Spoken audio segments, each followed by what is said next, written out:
Hi hello வணக்கம். 3, 15, 27, 39 extra என்ற தொடர் வரிசையின் 24வது உறுப்பை காண்க. ஓகேவா? ஃபஸ்ட்டு என்ன கண்டுபிடிக்கணும்னா கொடுத்துருக்கிற சீரீஸ் வந்து ஏபியா ஜிபியான்னு தெரியணும். ஏபின்னா வந்து காமன் டிஃபரன்ஸ் ஈக்குவலாக இருக்கணும். D1ம் D2வும் ஈக்குவலாக இருக்கும். இது என்ன சார் D1 D2னா வந்து second term minus first term.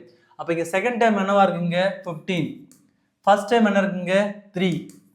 அதே மாதிரி இங்கே தேர்ட் டைம் என்ன இருக்குங்க 27, செகண்ட் டைம் என்ன இருக்குங்க 15. இது சப்ராக்ட் பண்ணால் இது 12, இது சப்ராக்ட் பண்ணால் 12. அப்போ காமன் டிஃபரன்ஸ் ஈக்குவலாக இருந்தால் இது ஏபின்னு அர்த்தம். கொடுத்துருக்க சீரிஸ் வந்து ஏபி.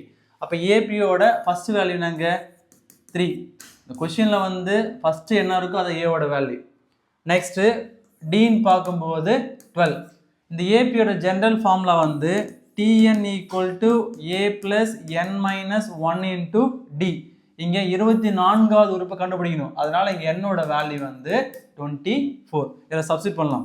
இப்போ T24 equal to a ஓட value 3 plus n minus 1னா 24 minus 1 into d. d ஓட வேல்யூ வந்து 12. So 3 plus 24 minus 1 23. அப்போ 23 into 12 வரும். அப்போ 3 plus ரெண்டுத்தையும் மல்டிப்ளை பண்ணால் 276. இப்போ ஆட் பண்ணால் 279 வரும். ஆப்ஷன் பார்க்கும்போது ஆப்ஷன் ஏ.